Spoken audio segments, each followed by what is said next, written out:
नमस्कार दोस्तों। मैं हूं अतुल जैन, आपके फाइनेंशियल फ्रीडम की यात्रा में आपका दोस्त।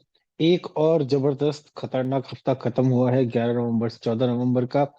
तो हम लेकर आए हैं आपके लिए हमारी ऑप्शन राइटिंग की जर्नी पिछले हफ्ते कैसे रही।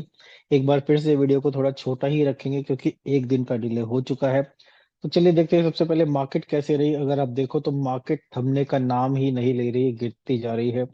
यह पिछले 3 हफ्ते तो गिरते गिरते गिरते 2 हफ्ते मार्केट थोड़ा संभली, लेकिन लास्ट वीक मार्केट ने एक तरफा फॉल दिखाया पूरा का पूरा 11 से 14 नवंबर का। तो ये जो मार्केट का इतना गिरना हुआ डेफिनेटली हमारी पोजीशनिंग के हिसाब से अच्छा नहीं है। ऑलरेडी हम थोड़ा फंसे हुए थे। तो इसके साथ साथ क्योंकि मार्केट इतनी तेजी से गिरी और इम्पोर्टेंट लेवल्स को ब्रीच करती हुई नजर आई, तो डेफिनेटली जो हमारी पोजीशंस फंसी हुई थी, नवंबर की भी दिसंबर की पोजीशन की भी हमेशा से बात करता आ रहा हूँ, उन सब में थोड़े कॉम्प्लिकेशंस आए। तो हमने उनसे कैसे जूझा, हम प्रॉफिट में रहे या इस हफ्ते भी लॉस हुआ, चलिए आगे देखते हैं। एक इंटरेस्टिंग चीज ये है कि इवन दो मार्केट तेजी से गिरी, लेकिन विक्स ज्यादा नहीं चढ़ा उस हिसाब से। इसका मतलब ये होता है कि गिरते हुए बाजार में भी अगर विक्स बहुत ज्यादा ना चढ़े तो विक्स सेटल होता जा रहा है मार्केट के गिरने से, तो विक्स कंफर्टेबल हो गया है। थोड़ा ज्यादा है लेकिन उतना ज्यादा नहीं है जितना मार्केट के गिरने से ज्यादा होना चाहिए था। तो अगर हम मार्केट और विक्स को मिलाएं तो देखिए, जैसे मैं बोल रहा हूँ, जनरली एक मिरर इमेज होना चाहिए। तो पिछले हफ्ते मिरर इमेज था थोड़ा, उससे पिछले हफ्ते था, लेकिन पिछले हफ्ते भी अगर आप देखो तो इवन दो मार्केट बाद के 2 दिन गिरी लेकिन विक्स भी गिरा। और इस हफ्ते तो मार्केट काफी ज्यादा गिरी, उस हिसाब से विक्स थोड़ा कम चढ़ा। तो इससे पता चलता है कि विक्स थोड़ा लोअर लेवल्स पे सेटल होता जा रहा है। जबकि विक्स को चढ़ना ज्यादा चाहिए था क्योंकि इलेक्शन के रिजल्ट्स भी आने वाले हैं। इलेक्शन होने वाले 2 स्टेट्स में इंपॉर्टेंट है, खासकर महाराष्ट्र का इलेक्शन बहुत इंपॉर्टेंट है। तो चलिए इन दोनों को मिलाकर हमारे पिछले 4 दिन की ट्रेडिंग किस कैसे गई। 4 दिन इसलिए बोल रहा हूँ क्योंकि फ्राइडे को गुरु नानक जयंती की छुट्टी थी। तो आते हैं सबसे पहले 11 तारीख यानी मंडे। अगर आप देखो मार्केट जहां पर थी उसी के आसपास खुली। पहली कैंडल बड़ी ग्रीन, पहला एक हफ्ता ऊपर, 1 घंटा ऊपर चढ़ी मार्केट। उसके बाद अगली 3 कैंडल्स नीचे, तो थोड़ा नीचे गिरती गई। तो ऐसे में हमने क्या किया, अगर आप देखो तो प्रॉफिट्स बुक किए। बहुत सिंपल मार्केट थी हमारे हिसाब से, अगर आप देखो तो वहीं की वहीं रही। मूवमेंट ठीक ठाक था, बहुत बड़ा मूवमेंट नहीं था। तो अच्छा पैसा हमने कमाया। हमने प्रॉफिट्स बुक किए, खासकर हमने अपनी कॉल्स को थोड़ा नीचे की तरफ ला सरकाना शुरू कर दिए क्योंकि थोड़ा सा नीचे का मूवमेंट आ गया था उसमें। और क्योंकि वीकेंड का भी हमें डीके मिला तो अच्छा खासा हमें 1.08% का बढ़िया डीके मिला। तो अच्छा पैसा बन गया। लेकिन उसके बाद आया खतरनाक दिन। हम बात करें 12 तारीख की, 12 तारीख को तो बिल्कुल एक तरफा गिरावट आई। ऑलरेडी हमारे लिए गिरावट खतरनाक थी और पूरे दिन जो गिरावट होती रही उससे हमें संभलने का मौका ही नहीं मिला। हम कॉल्स को सरकाते रह गए, थोड़ी बहुत ही पुट्स भी हमने काटी, लेकिन जो हमने कॉल्स को सरकाया उससे 1.42% का हमें प्रॉफिट हो गया। लेकिन खड़ी हुई पुट्स की पोजीशंस में इन जनरल हमें 2.87% का लॉस हो गया। तो अच्छा बड़ा लॉस हमें झेलना पड़ा ट्यूसडे को 1.45% का, जो कि समझ में आ ही रहा है क्योंकि हम पोजिशनल ऑप्शन चल रहे हैं। सेम चीज अगर आप देखो तो 13 तारीख को यानी कि वेडनेसडे को भी रिपीट हुई। मार्केट गिरना शुरू हुई तो रुकी नहीं, पूरा दिन गिरती रही। तो एक बार फिर से सेम स्टोरी दोहराई हमारी पोजीशंस में भी। 1.07% का हमने प्रॉफिट तो बुक कर लिया, लेकिन लॉस भी लगभग 2% का हमने लिया। तो ओवरऑल ट्यूसडे को भी हमारा बड़ा लॉस था, वेडनेसडे को भी 0.88% का लॉस हुआ। उसके बाद ऑटोमेटिकली आपको दिख रहा है कंफर्टेबल डे आ गया हमारे पास। और इसमें ज्यादा कुछ मूवमेंट मार्केट में हुआ नहीं, तो उसका हमें अच्छा खासा फायदा मिला, लेकिन उतना फायदा नहीं मिला जितने पिछले 2 दिन का लॉस था। तो इस फायदे में हमने एक काम किया कि अपने लॉसेस बुक कर लिए काफी सारे। तो बुक्ड में लॉसेस दिखा रहा है लेकिन प्रॉफिट्स ऐड हो गए। तो ओवरऑल 0.96% का हमने प्रॉफिट बुक किया।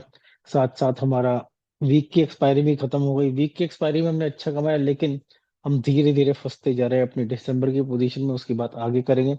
तो ओवरऑल अगर आप देखो तो फ्राइडे को छुट्टी थी तो ऑब्वियसली फ्राइडे का नंबर 0 है। तो ओवरऑल हमने इस हफ्ते 0.29% का लॉस किया। 2,900 रुपये, हर 10 लाख रुपए में 2,900 रुपये का हमें लॉस इधर हुआ। ऑब्वियसली पोर्टफोलियो में भी लॉस हुआ था क्योंकि मार्केट नीचे गिर रही है। तो कोई खास हफ्ता नहीं गया, लेकिन मुझे खुशी है कि इतने बड़े फॉल के बावजूद भी हमने अपनी पोजीशन को ठीक ठाक संभाला। ना के बराबर नेग्लिजिबल लॉस हमें हुआ। तो प्रॉफिट लॉस समरी अगर हम देखें, पिछले 12 हफ्ते की बात कर रहा हूँ, तो 35 दिन प्रॉफिट के, 23 दिन लॉस के। ऐसे ही 4 हफ्ते लॉस के हैं, लेकिन 8 हफ्ते प्रॉफिट के हैं। तो पहली बार हमारा ऐसा हुआ है बहुत दिनों के बाद कि 12 में से केवल 8 हफ्ते ही प्रॉफिट के, नहीं तो 12 में से हमारे जनरली 9 या 10 हफ्ते प्रॉफिट के रहते हैं। कोई बात नहीं।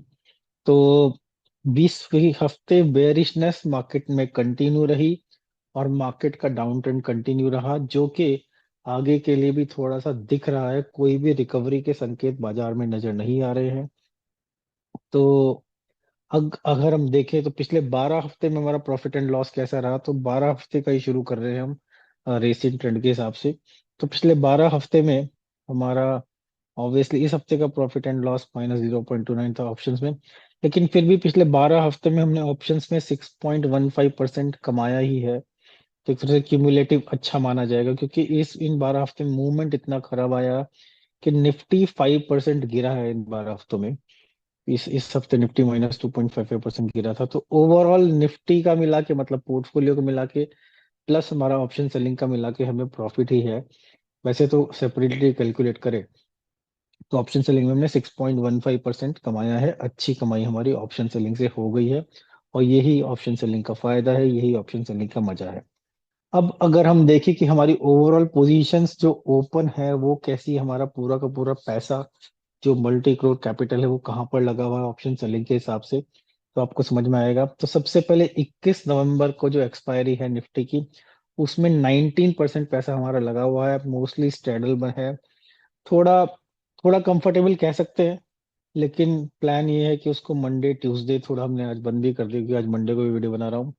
कोशिश ये करेंगे कि ट्यूसडे तक पूरा का पूरा बंद कर दे, और फिर जो पैसा उससे फ्री होगा उसको दिसंबर की पोजीशन में लगा दे, जहां तक 5 दिसंबर की एक्सपायरी है। फिर दिसंबर एंड की एक्सपायरी में ऑलरेडी हमारी बड़ी पोजीशन लगी हुई है बहुत समय से। फिर है बैंक निफ्टी का 27 नवंबर की एक्सपायरी, इसमें भी लगभग 19% पैसा लगा हुआ है। स्ट्रैंगल्स हैं काफी कंफर्टेबल इस महीने बैंक निफ्टी में हमने बाय डिफॉल्ट अच्छा पैसा बनाया है। प्लान यही है कि इसको भी थोड़ा सा कम, पोजीशन के साइज को कम कर दें इस वीक के एंड तक, या फिर थोड़ा आगे मूव कर दें दिसंबर मंथ में। निफ्टी 28 नवंबर, बड़ी पोजीशन यहाँ पे 18%। थोड़ा कॉम्प्लिकेटेड पोजीशन है, स्ट्रेडल है, रिवर्स स्ट्रेडल है, सब कुछ है, पर उसमें थोड़ा सा प्रॉफिट्स भी हैं। तो थोड़ी स्ट्रेस्ड है। प्लान यही है कि उसको हम एडजस्ट करेंगे, बंद करेंगे, मूव करेंगे। तीनों के तीनों काम उसमें हमें करने हैं। फिर आते हैं इंडिविजुअल स्टॉक्स में। तो सबसे ज्यादा पैसा हमारा अडानी एंटरप्राइज में लगा हुआ है। काफी फंसा हुआ सिचुएशन है, क्योंकि अडानी काफी, और इसका आई भी बहुत हाई है, तो बंद करने का मन नहीं कर रहा। लेकिन प्लान ये है कि इस हफ्ते थोड़ा सा उसको एडजस्ट भी करेंगे, क्लोज रिड्यूस, और कुछ अडानी का हम अगले महीने दिसंबर का भी लगा सकते हैं। सिमिलरली एक्सिस बैंक का स्ट्रैंगल है, कंफर्टेबल है, और इसको बंद करना है फ्राइडे से पहले, और अगले हफ्ते मूव कर देंगे। बजाज फाइनेंस में भी अच्छा पैसा हमने ऑलरेडी बनाया है, 2% पैसा इसमें लगा हुआ है, कंफर्टेबल स्ट्रैंगल है। इसको भी बंद करेंगे, अगले महीने मूव करेंगे। इंडसइंड बैंक, इसमें केवल कॉल सेल की हुई है हमने, तो थोड़ी सी स्ट्रेस्ड है, लेकिन एक्चुअली काफी पैसा हम इसमें बना चुके हैं। इन्फोसिस को अगर आप देखें पोजीशन को, तो इन्फोसिस में स्ट्रैंगल है थोड़ा। इन्फोसिस फंसा हुआ है हमारा, क्योंकि इन्फोसिस ने काफी ज्यादा मूव दिखा दिया है। लेकिन प्लान यही है कि इसको कुछ एडजस्ट करेंगे, रिड्यूस करेंगे, अगले महीने मूव करेंगे। प्लान ये है कि इन्फोसिस में बस हम प्रॉफिटेबल वीक निकाल दें, मंथ निकाल दें। ऐसे ही जेएसडब्ल्यू स्टील में हमारा 1% कैपिटल लगा हुआ है, इसमें भी स्ट्रैंगल बना हुआ है, कंफर्टेबल है, तो पैसा बन रहा है। फिर आता है सबसे बड़ी पोजीशन हमारी निफ्टी की, 26 दिसंबर की। काफी समय से हम इसमें से निकाल ही नहीं पा रहे हैं, विल पावर शायद उतनी स्ट्रांग नहीं चल रही है। 30% के करीब हमारा पैसा दिसंबर के निफ्टी में फंसा हुआ है। स्ट्रैंगल स्ट्रेडल सब कुछ है। तो एक तरह से हम केवल 70% कैपिटल को ही ऑपरेट कर पा रहे हैं। खैर कोई बात नहीं। तो इसको हम एडजस्ट करते आए हैं, करते जा रहे हैं। उसमें वैसे तो कोई दिक्कत नहीं है, लेकिन पैसा फंसा हुआ है, नहीं तो हम लोग इस पैसे को नवंबर में पैसा कमा लेते। तो दोस्तों हमारी ओवरऑल पोजीशंस हैं जो ओपन है। इसके अलावा अगले हफ्ते की स्ट्रेटेजी क्या है, थोड़ी सी टाइट पोजीशन है उनको हमें बंद करना है। अधिकतर पोजीशन अच्छी है, सिंपल है, लेकिन मंथ में हमने काफी लॉसेस बुक कर लिए हैं, तो वो मजे वाली बात नहीं है। लेकिन अब हमें दिसंबर के स्टॉक्स में मल्टी एसेट व्हील देखना है, जो कि किसी स्टॉक्स में कॉल सेल करनी, किसी स्टॉक में पुट सेल करनी है।